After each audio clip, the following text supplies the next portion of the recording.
I don't even know where to begin with this one. Hello, everybody. I'm Nick Driver, and I am.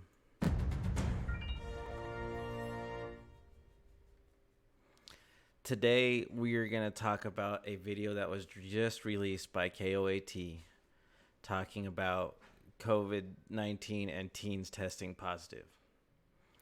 Now, just reading the article isn't going to do this justice, so I'm going to go ahead and do a reaction video to their actual news broadcast. Bear with me. It's pretty cringe. So let me jump over real quick. All right. I'll put my headset on so I can hear what's going on.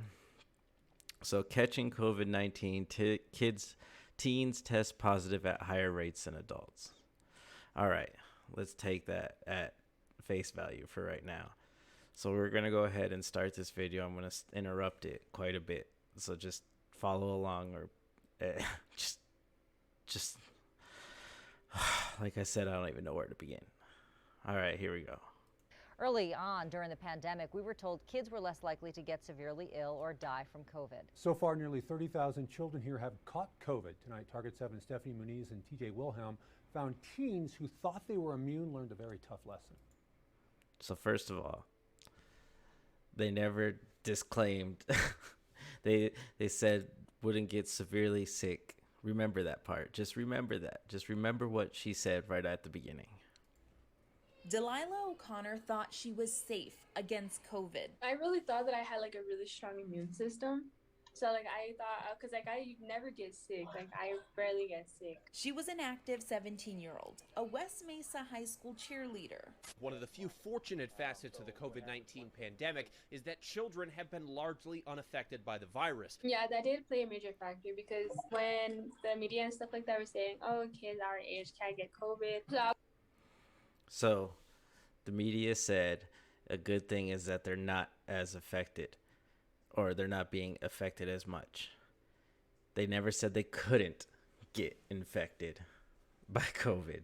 So she already says, oh yeah, when the media said I can't get infected, I lowered, yeah, just. And then she talks about she rarely ever gets sick. I mean, depending on who you are and where you live and what you're doing, yeah, you might not get sick that much because you're probably not exposed to as much bacteria as other people are. So, unfortunately, just because you're not getting sick doesn't mean your immune system is good. Just saying. I was like, okay, I'm fine then. Like, I'm good. In October, she went to a birthday party. A few days later, I noticed that my body was getting so exhausted. So I thought I was just like stressed and stuff like that, that I was overworking my body. But then I started getting a sore throat. My congestion was getting way worse. And like exhaustion, congestion, sore throat.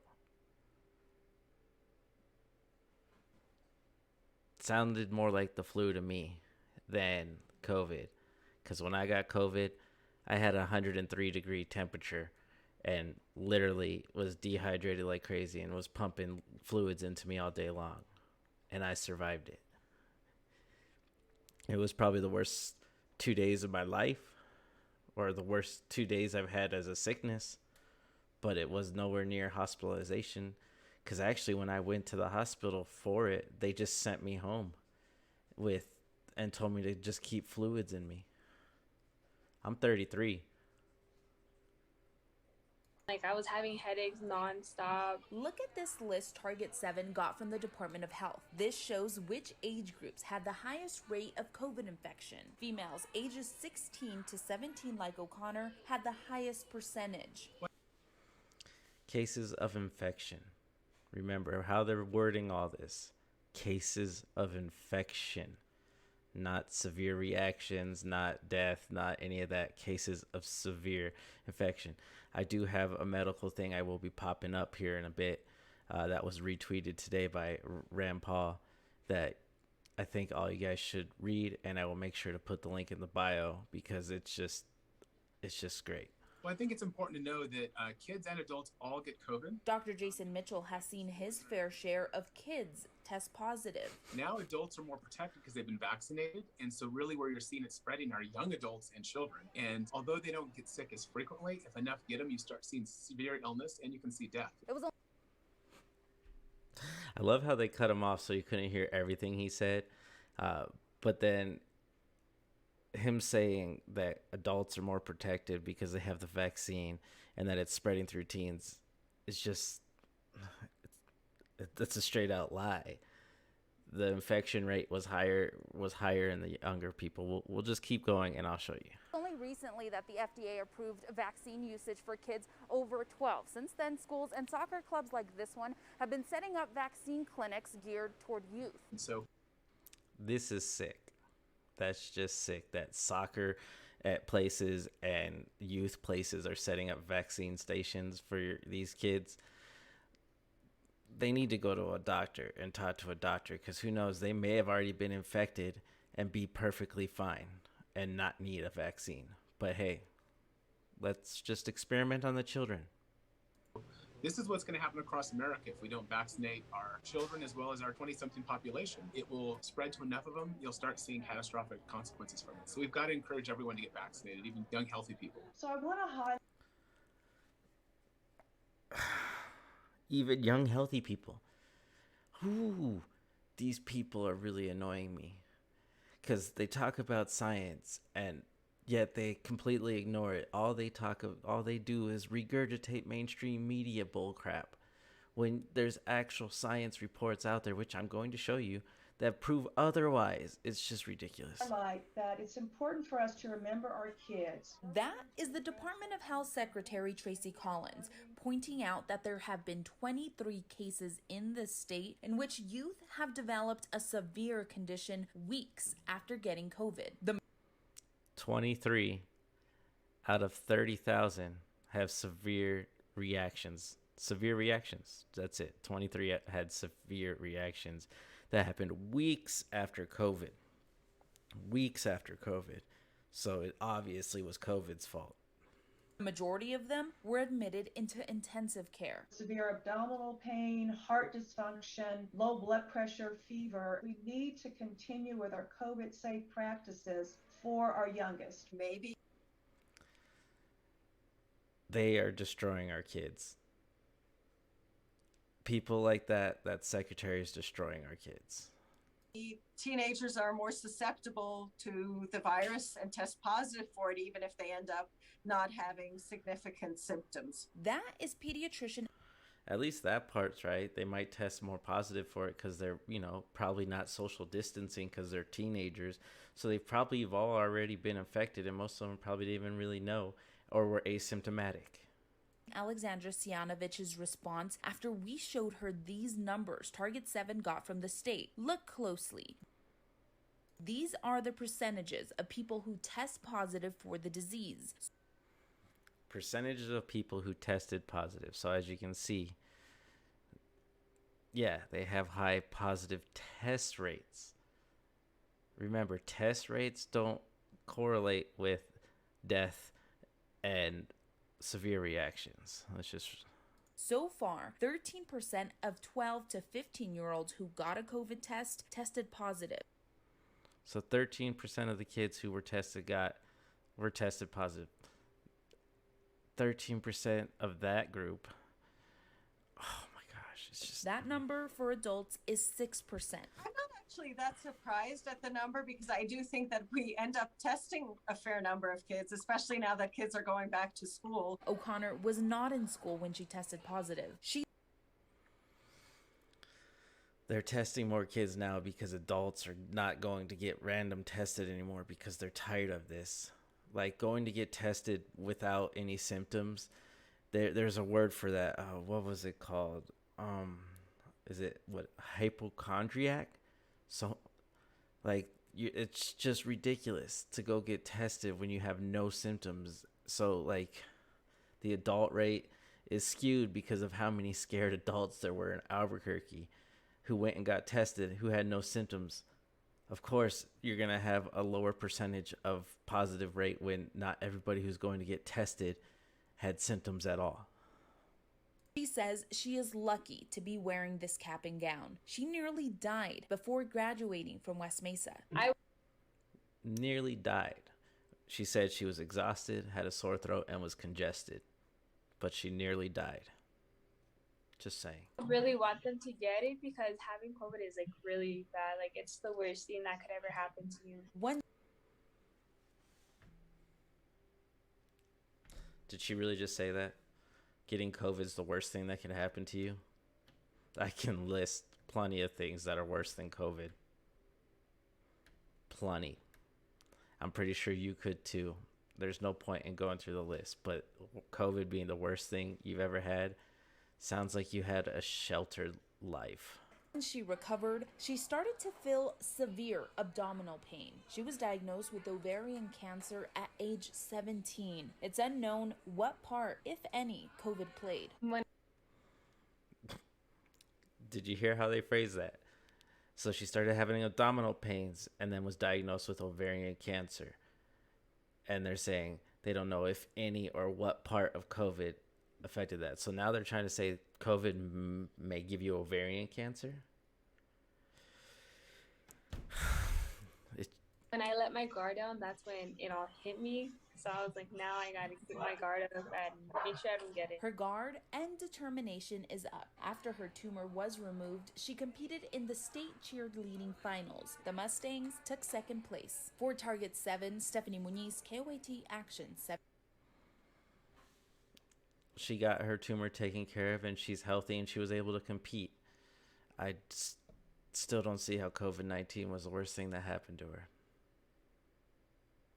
Sounds like getting ovarian cancer was worse. I'm not trying to be mean. It sucks. But at the same time, they're just trying to relate everything to COVID-19. Weeks after infected with COVID-19, they developed this. 7 News. Data obtained by Target 7 shows 188 children have been hospitalized from COVID. One of them died. So there you go. 188 hospitalized, one died. Only 23 of those hospitalized were severe cases, and there was over 30,000 of them who tested positive. So you're telling me that first thing the woman said wasn't true? Early on during the pandemic, we were told kids were less likely to get severely ill or die from COVID. Am I wrong? Did she not?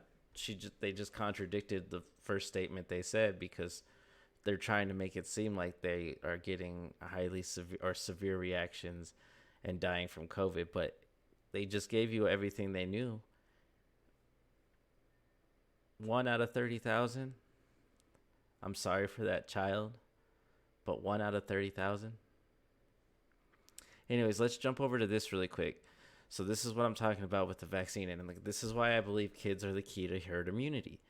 I mean, at the same time, we all remember the chickenpox thing where you would just go to your neighbor's house who had chickenpox so that way you can get it as a kid, so that way as an adult you wouldn't be severely infected by it, because chickenpox is a lot worse for you as an adult than it is as a child. This is basically what COVID is doing too. So this is was done by, let's see, infectious. Where is it? So this was done in Israel. This report is done by Israel, but it's still relevant across all COVID districts and everything, or everywhere.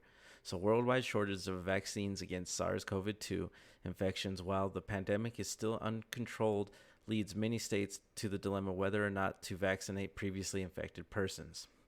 Understanding the level of protection previous infections compared to that of vaccines is critical for policymaking. Yes, this is something we should be studying. We analyze an updated individual level database of entire populations of Israel to assess the protection efficacy of both prior infection and vaccines in preventing subsequent SARS-CoV-2 infection, hospitalization with COVID-19, severe disease, and death due to COVID-19. All right, so listen to this. Vaccine was highly effective with overall estimated efficacy for documented infection of 92.8%. All right, hospitalization 94.2%, severe illness 94.4%, and death 93.7. Okay, that's the protection you get from the vaccine. Now, this is what they found out for if you just got infected by it and survived and it built your antibodies. So similar, the overall estimated level of protection from prior SARS-CoV-2 infection for documented infection is 94.8. The vaccine was 92.8. Being infected and surviving gave you a 94.8. All right. You had less, it was 94.1 for hospitalizations. It was 94.2. So it was about the same, preventing you from going to the hospital. Severe illness, 96.4. Severe illness, 94.4.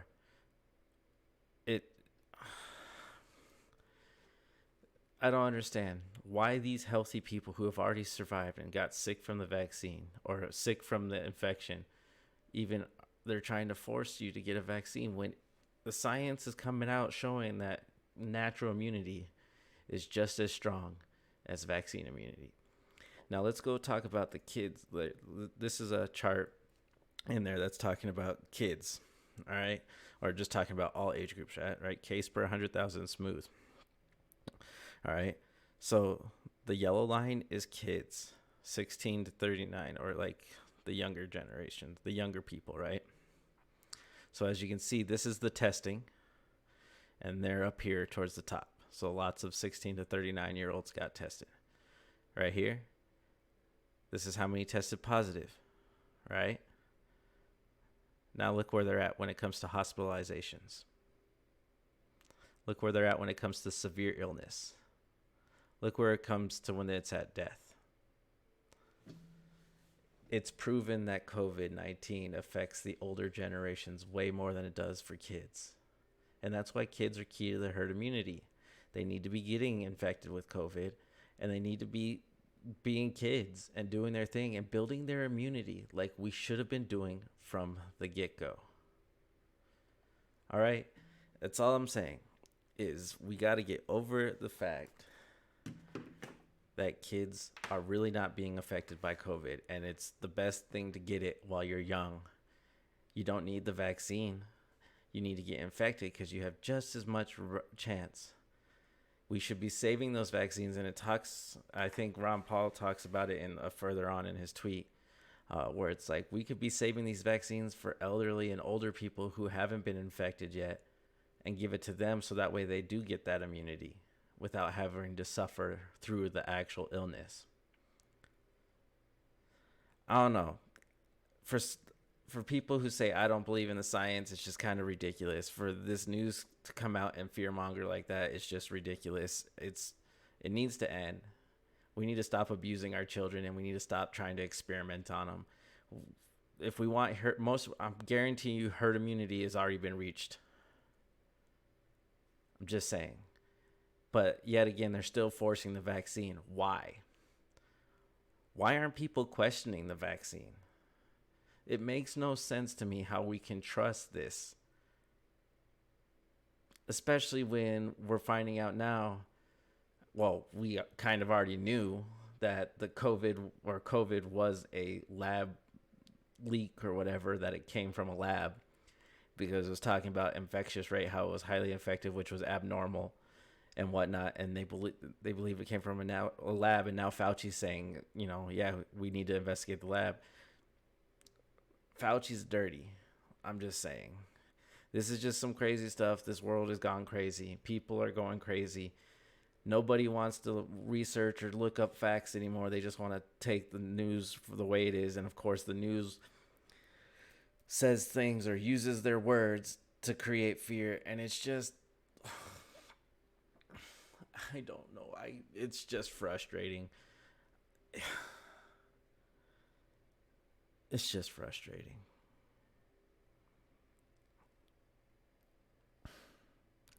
I'll link this report in my in the video.